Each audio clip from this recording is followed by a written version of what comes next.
Oke, Sobat Waras, jumpa lagi dengan Pavel 88 Channel. Happy Sunday semuanya. Dan saya percaya kita semua adalah orang-orang yang diberkati oleh Tuhan.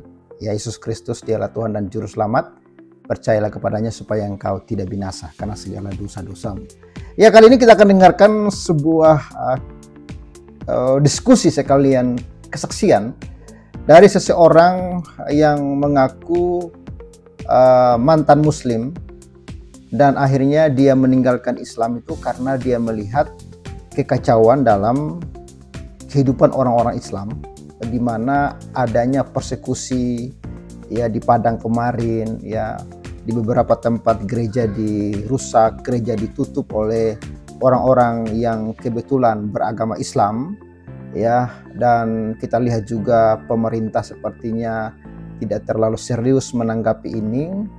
Dan dia merasa bahwa agama yang dia anut ini sudah rusak, ya, sehingga dia itu memilih untuk meninggalkan keyakinannya.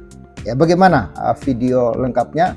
Langsung saja kita simak. Semoga kawan-kawan bisa mengambil pelajaran penting dari video ini. Saya tidak mau mengkomentari video ini lebih jauh lagi. Saudara simak dan saudara bisa komen sendiri dari isi video ini. Selamat menyaksikan.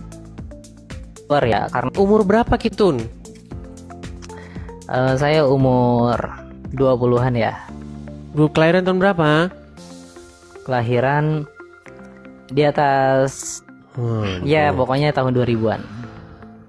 Sebentar. Nanti kita bisa kena pelanggaran. Soalnya saya lihat seperti di bawah umur loh. Tidak.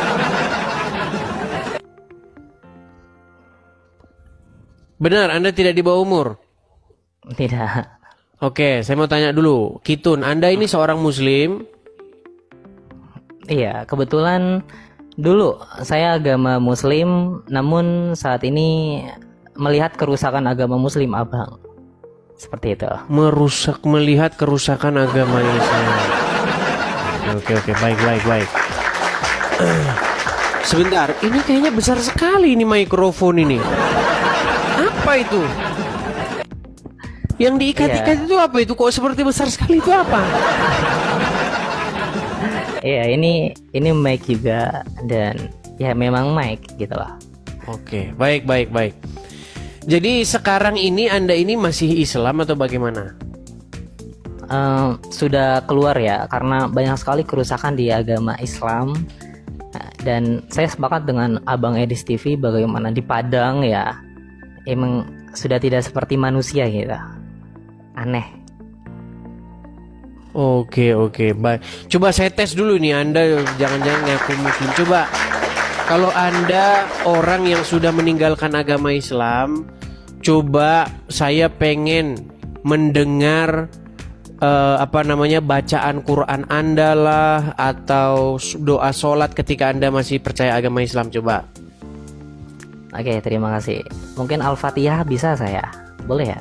Kalau Al-Fatihah mah ya, selalu umum. Jangan Al-Fatihah. Coba surat yang lain. Oke, maunya surat apa, Abang? Contoh Edis? ayat kursi coba.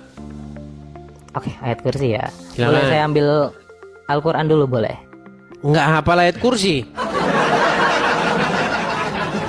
Ya, karena pada akhirnya kita melihat harokat dan juga beberapanya agar benar. Ya gitu. sudah, coba surat apa yang hafal selain Al-Fatihah? Surat Al-Fatihah yang hafal ya seperti surat-surat pendeknya seperti Al-Muluk. Coba surat Al-Muluk, coba. Iya. A'udzu billahi minasyaitonir rajim. Bismillahirrahmanirrahim. Tabarakalladzi biyadihil mulk wa huwa ala kulli syai'in qadir. Alladzi khalaqal mauta wal hayata liyabluwakum ayyukum ahsanu amala wa huwal azizul ghafur. Sah ini Muslim. Ya, udah oke. Iya, coba apa yang membuat Anda akhirnya meninggalkan agama Islam nih, Kitun? Iya, kita melihat ya bagaimana norma-norma yang tidak tercermin lah dari Islam itu sendiri, dari adabnya, dari moral dan moralnya. Sementara saya melihat kekristenan lebih mulia, kasihnya itu lebih ada gitu dibanding agama-agama yang berada saat ini, seperti itu Abang Edis. Oke. Berarti Anda melihat Islam dari orang-orang ya, bukan dari ajarannya? Termasuk pertama itu kita melihat situasi agama apa yang ia cerminkan gitu loh. Oke. Ya, di dalam Bible dikatakan kita melihat sesuatu itu dari buahnya. Ya, saya sepakat itu. Saya meyakini Injil itu juga Bible itu. Nah, namun kita melihat ya kasus banyak sekali bagaimana para ulama, waduh, kalau saya sebutkan satu-satu merinding saya nanti malah ditangkap kan. Nah, dalam ini juga akidah ya Abang Edis TV ya, saya juga mungkin boleh menampilkan di layar mungkin akidah umat muslim yang dimana cacatnya boleh? Boleh, silakan. Oke. Nih, saya melihat di mana umat muslim itu berpegang bukan kepada Nabi Muhammad justru. Ini juga buat bahan Abang Edis TV ya. Untuk bagaimana umat muslim itu mereka tidak berpegang apa yang Nabi Muhammad katakan. Nah, di sini nih kita akan bongkar ya. Ini terdapat di hadisnya sendiri, yaitu umat muslim mengatakan berpegang kepada dua perkara, yaitu Al-Quran dan Sunnah. Tapi tidak ada nomor hadisnya Abang Edis. Tidak ada terdapat di Bukhari, di Muslim, An-Nasai, dan 6 kutubus sitah lainnya. Yang menjadikan ucapan berpegang kepada Al-Quran dan Sunnah ini bukanlah ucapan Nabi Muhammad. Yang mereka ikuti lantas siapa jika bukan Nabi Muhammad, kan gitu pertanyaannya. Gitu loh. Ini termasuk fundamental mereka. Seperti itu Abang Edis. Baik, boleh saya tanggapi? Silakan. Baik. Jadi sebenarnya begini ya, saya tidak tahu Anda sudah berapa lama mendalami agama Islam ya. Saya ini sudah mendalami agama Islam selama 13 tahun. Yang saya lihat, kenapa muncul hadis-hadis seperti itu? Karena mereka mendapati bahwa Quran itu tidak menjawab pertanyaan-pertanyaan mereka. Jadi mereka harus membuat buku lain untuk menjawab pertanyaan-pertanyaan yang tidak terjawab itu. Saya kasih contoh misalnya ya Bang ya. Apakah ada di dalam Al-Quran tentang misalnya, ini contoh-contoh sederhana, boleh nggak bertato di dalam Al-Quran? Karena nggak ada hukumnya. Iya, tepat.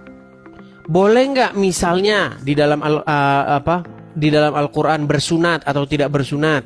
Tidak ada dalam Al-Quran. Apakah dalam Al-Quran ada perintah bersunat? Nggak ada. Kita mau baca sampai 1000 kali pun tidak bakal ketemu tentang sunat itu. Nah, makanya muncul yang Anda barusan kutip tadi, hadis-hadis yang palsu tadi, yang mursal itu tadi kata Anda. Aku tinggalkan kepada kalian Quran dan As-Sunnah. Sebenarnya ayat itu dikarang supaya apa? Supaya umat muslim punya jawaban atas dalam tanda kutip absennya Al-Quran menjawab pertanyaan-pertanyaan itu. Maka dikaranglah kitab-kitab lain untuk menyempurnakan Al-Quran yang memang tidak lengkap. Saya sepakat Al-Quran tidak lengkap memang. Tidak lengkap. Tetapi ada ayat Al-Quran yang mengatakan bahwa Al-Quran itu menjelaskan segala sesuatu. Di dalam surat An-Nahl ayat 89, sesungguhnya Al-Quran itu adalah kitab yang menjelaskan segala sesuatu. Tapi ketika ditanya apakah kita harus sunat atau tidak, Al-Quran nggak tahu. Iya, betul. Bahkan hukum hakamnya pun tidak jelas ya. Nabi Muhammad tidak mengatakan dan beliau mengadakan suatu perkara yang baru. Ya, seperti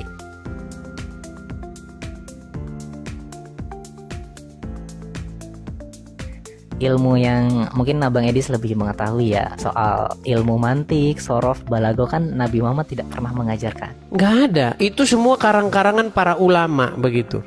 Mereka harus membuat yang sedemikian rupa, yang sedemikian rumit untuk menghalangi orang Islam membuka Al-Quran. Makanya dikatakan, kalau kamu tidak sesuai dengan pemahaman para ulama, kamu sesat. Itu adalah sebagaimana mereka akan membuat sebuah pengaruh begitu terhadap orang-orang awam, sehingga mereka akhirnya dikontrol. Iya. Akhirnya mereka tidak punya keberanian untuk mendalami Al-Quran. Mereka tidak punya kapasitas untuk memahami Al-Quran. Yang punya kapasitas hanya ulama-ulama saja begitu. Iya, dan juga saya akan menampilkan satu layar lagi, boleh ya, Bang? Silakan. Ini ada yang dikategorikan Nabi Muhammad justru yang mengatakan para ulama di akhir zaman. Jadi Nabi Muhammad yang sendiri yang memberikan sebuah justifikasi kepada mereka gitu loh. Ini terdapat di Al-Misikat Al-Masabi, hadisnya juga sahih nomor 276, di mana mengatakan Nabi Muhammad di akhir zaman Islam hanya tinggal namanya gitu. Iya, betul. Dan Al-Quran tulisannya saja, masjidnya megah namun tidak ada hidayah di dalamnya. Nah, dilanjutkan oleh Nabi Muhammad di sini, para ulama, nah di atas ini nih, para ulama mereka orang yang paling sejahat-jahatnya makhluk. Ya. Tapi gini Bang, itu semua bertentangan dengan omongan Muhammad sendiri. Pokoknya setiap Muhammad ngomong sesuatu, nanti ada yang bertentangan dengan omongannya itu. Contoh nih, bahwa agama Islam nanti itu akan terasa asing, betul nggak? Bahwa agama Islam itu akan ditinggalkan, bahkan orang merasa aneh dengan sebutan agama Islam, betul? Ya, tepat. Artinya menurut prediksi Muhammad, agama Islam itu akan punah, akan musnah, betul? Iya, akan habis. Tapi nanti di sisi yang lain mengatakan Islam akan berjaya. Makanya satu sama lain akan cakar-cakaran. Shalom, Sobat Waras Papel 88 Channel.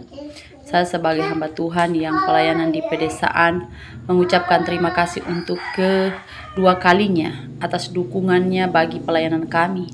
Doa kami, Tuhan Yesus memberkati Bapak, Ibu,